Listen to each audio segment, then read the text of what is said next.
Ladies and gentlemen, I hope you stayed in tonight and watched Thursday Night Football between the Bengals and the Ravens because, boy, was it an epic showdown. Just like their first match this year, I swear, if we have one football wish, it should be that these two teams face off against each other in the playoffs because so far the two games they've played are the two games of the year. They've been incredibly entertaining down to the last wire. And quite frankly, the Bengals have had it in their grasp and both times let it slip through. So we're going to kind of dive in, dissect the game. And Ja'Marr Chase, we're going to talk about how he is just incredible and why I view him as the best receiver in the league over Justin Jefferson, over Tyreek Hill, over anybody else you want to put in that category. Joe Burrow. People are talking about Lamar for MVP, which he solidified that even further. But Joe Burrow's got to get some love because he's been balling out. And the Cincy defense, man, they came to play in the beginning. But the game can turn so quickly, and Cincinnati has a key moment where it starts to turn the Ravens' way, and somehow they got back on track and brought it down to the last play, down 30 seconds left in the fourth quarter, just couldn't do it. So before we jump into all of it, like and subscribe, comment down below, tell me what you thought of the game, and where you rank it on games so far this season, because I sure as shit rank it up in the top 3. Incredible game. And I remember telling my girlfriend about 10 minutes into the second quarter saying, you can tell this game is going to have a high-scoring second half, and that might have been an understatement. So do all of that so we can keep growing this channel, and then, yeah, sit tight, and let's dive in. Ravens beat the Bengals 35-34 in Baltimore. They move on to 7-3, I believe. Yeah, 7-3. And the Bengals, they fall to 4-6. And for as up and down as the Bengals season has been, it's quite shocking. They're only 4-6. I know that's not ideal, but people are talking about the Jets like they're still alive and they're 3-6. Well, the Bengals got a better team, better quarterback, better coach. Even though I'm not the biggest Zach Taylor guy, he's better than, forget the Jets coach name, but he's better than Robert Saleh as well. So you're still alive. You've been in a lot of these games. You know, you lost to New England first game of the year. We know that you guys start slow. Patriots came out to play that week. Shout out. And obviously, you lost in the final minutes against the Commanders. And you've lost these two close games now to Baltimore. It's not like you've been getting blown out by teams.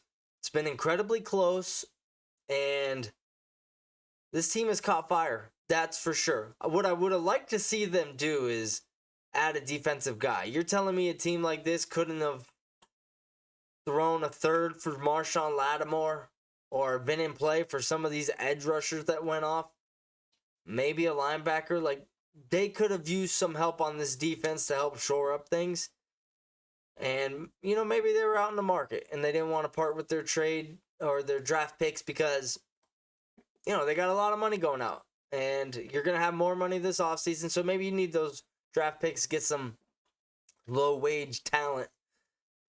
But this team, it's not like they're out of it. 4-6, not great. Yes, we talked about that. But this team tonight, if they play how they played tonight, they're going to beat 9 out of 10 teams. And it doesn't matter who they are, even the Chiefs. And they played the Chiefs close. And they always do. So this team has the potential. And when Joe Burrow is playing like he did tonight, I mean, this team is damn borderline unstoppable. But the Ravens, they're their kryptonite. They're 1 in 10 out of their past 11 games. That sentence was my kryptonite. They can't seem to beat the Ravens. And it bit him in the ass tonight again. So I would say back to the drawing board, but I don't know what more you need to draw. The team looks fine. Yeah, the defense could tighten up a little bit, but halfway through the third quarter, you'd only let up 7 points. And then Chase Brown fumbles. Ravens go down and get a touchdown. The momentum just starts turning, and then they break a big 84-yard touchdown. Boom, it's 21-21 within 5 minutes real time. And once you break the dam against this Ravens offense, it's too difficult to put your feet in the ground, man. You start reeling, and they can sense it. And they have a lot of weapons, man. You know, obviously, Zay Flowers, Derrick Henry, Rashad Bateman, Mark Andrews, Isaiah Likely, but now they bring in Deontay Johnson. I mean, that's a potent-ass offense, especially when you factor in the best player of them all, Lamar Jackson, who is just having an incredible season. I mean, we're halfway through just about. He's got 24 passing touchdowns, 2 interceptions, over 500 yards on the ground, handful of rushing touchdowns. I mean, his 2019 MVP season, to me, is one of the greatest of all time, where almost 3,200 yards passing, 36 touchdowns, only 6 picks, 1,200 yards on the ground, another 7 touchdowns. Like, that's an incredible, crazy year. That's video game numbers that he did in the NFL in his first year starting. Like, what the F? And he's even better this year. So, tough to stop that Ravens offense, but the Cincinnati Bengals did for about 40 minutes of the game, and then the dam broke. So if you're a Bengals fan, yeah, you want the defense to tighten up a little bit, but if they can just figure out what they did those first 40 minutes, they're going to go on a run. And in the AFC, the Chargers, they're going to be a wild card team.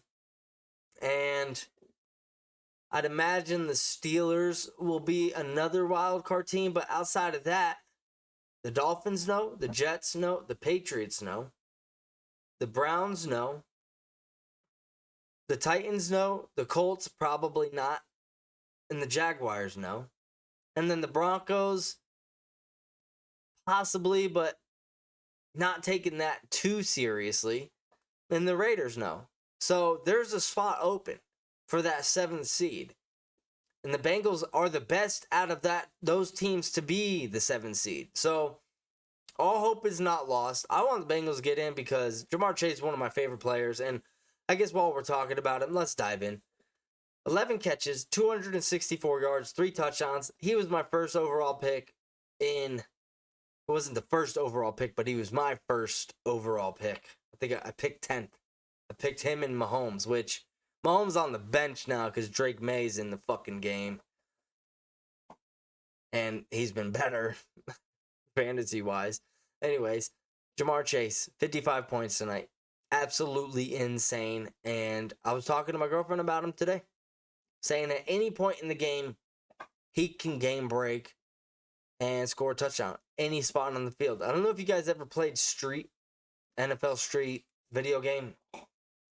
When you get the game breaker, you get enough points to where you can activate these special abilities, and it's a touchdown or a turnover every play, depending on whether you're offense or defense. Ja'Marr Chase at any point in the game can just activate a game breaker and go 70, 67, 83, 55. It does not matter. Wherever he is on the field, wherever he lines up pre-play, and wherever he catches the ball, whether it's deep over the top or just a simple screen pass, he can take it the distance, and he cooked them tonight. And when I look at the best receivers in the league, it's obviously between him and Justin Jefferson, but I've been saying it for the past couple years. My nod has been Ja'Marr Chase. That guy is a freak, and that's who I want on my team. Justin Jefferson, he's nice, no doubt. But when you have a guy that every time he touches the ball can score, that's who I want. A route runner's nice, yeah. But do I want to sit in the pocket and wait for a guy to get creative 15 yards down the field to get open? Nah, I kind of want my guy to catch a 3-yard bubble route and take it the distance. So, or just down the sideline. Body control. Toe tapping it in the back of the end zone tonight. I mean, what a pass by Joe Burrow, but double covered, just above the defenders. Boom, down in the corner, looking like David Patton in the Super Bowl. That's throwback. If you're a true Pats fan, you know what I'm talking about. So, to me, Ja'Marr Chase is the best receiver in the league and a top 5 player. I mean, let's talk about it. Myles Garrett, Patrick Mahomes, TJ Watt, Ja'Marr Chase,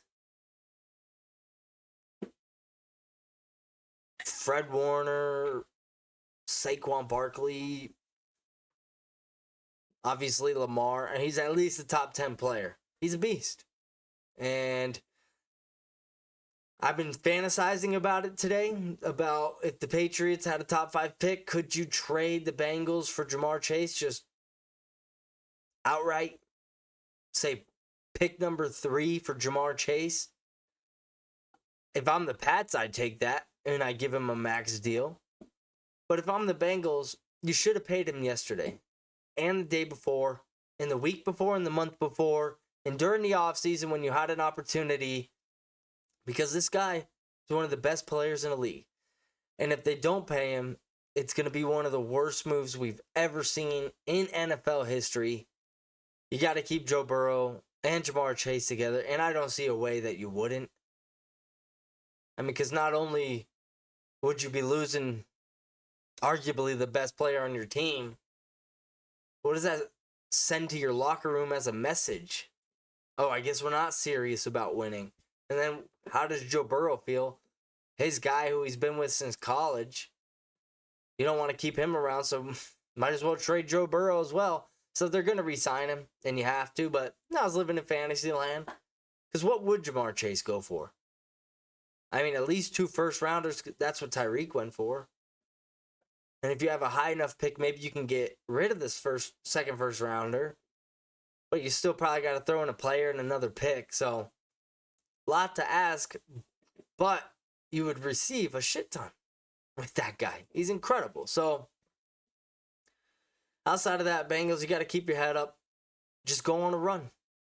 Just go on a run. Because realistically, the Chargers and the Ravens or the Steelers, whoever wins the North, those are going to be 2 of the two of the wild card teams. You have that 3rd spot. You've got the team to do it. And for the Ravens, you got to figure out the defense. Kyle Hamilton goes down tonight. Doesn't look like it's going to be too serious because he was on the sideline, kind of helping out the guys, and he was in street clothes, but usually when you have a guy that tears his ACL or his Achilles, you don't see him for the rest of the game. So he came back out, ruled out, but at least he was present, so he'll probably miss a little bit of time. But it's not even just him that you're worried about. This defense has not been good all season long, and you guys were shut down last year.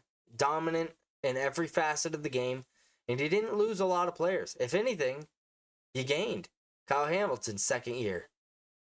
You drafted Nate Wiggins, corner out of Clemson.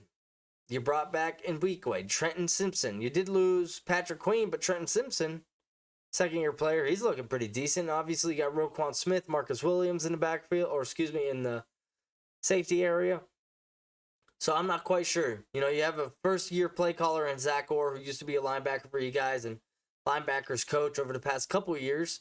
So maybe he's still trying to implement his scheme, figure out his game calling. And that's the other thing. Mike McDonald, you said you didn't lose any players, but that was a big loss. And he's boy genius is what they call him. He's a terrific defensive coordinator.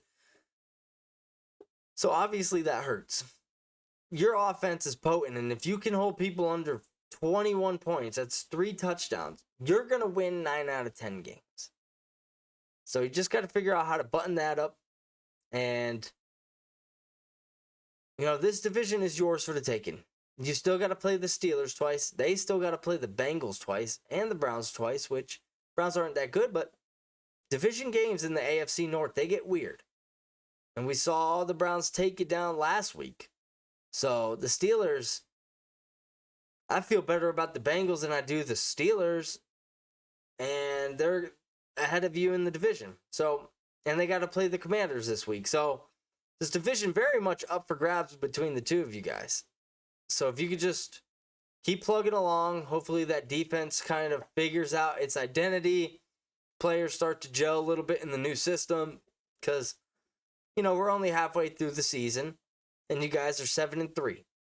So you've gone through the growing pains and still managed to be, 70% win percentage. That's damn good. Now, if you can kind of hit your stride like we saw the Niners last year and the Chiefs down the stretch, if you can kind of just get on a roll, get that defense cooking, Super Bowl is yours for the taking, let alone the division. So, outside of that, man, that was a hell of a game. Nothing better than AFC North primetime games.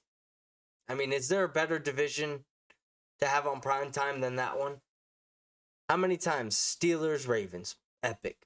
Bengals, Ravens, epic. Ravens, Browns, Steelers, Browns. Like, these games are always close, and they're always physical, and they're always exciting. So glad we got to see it again.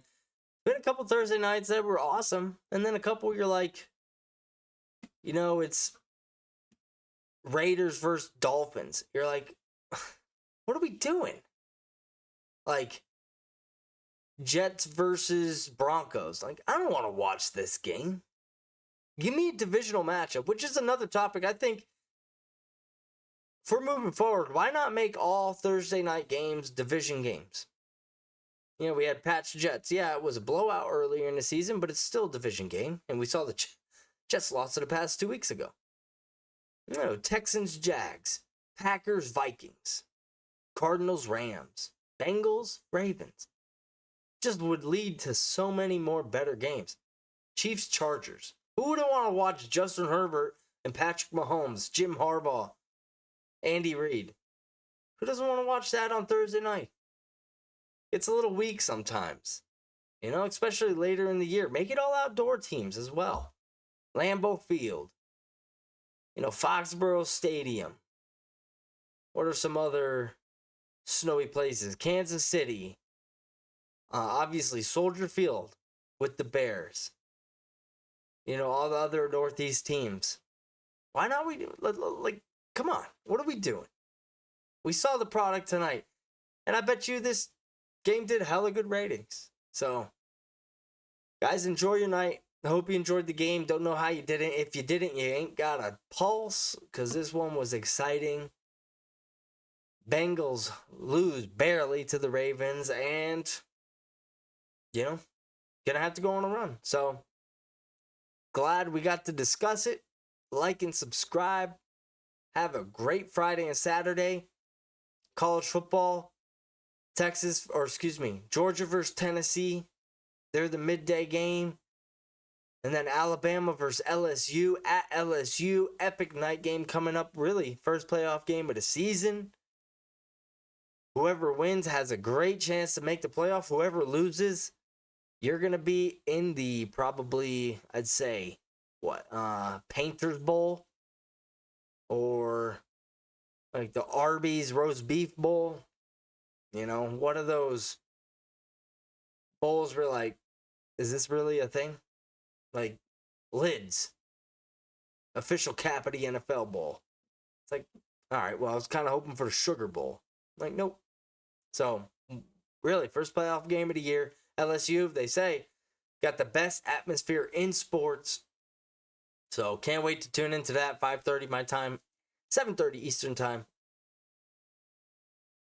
Enjoy that. And have a great couple days, guys. We'll talk to you sometime this weekend. Peace out.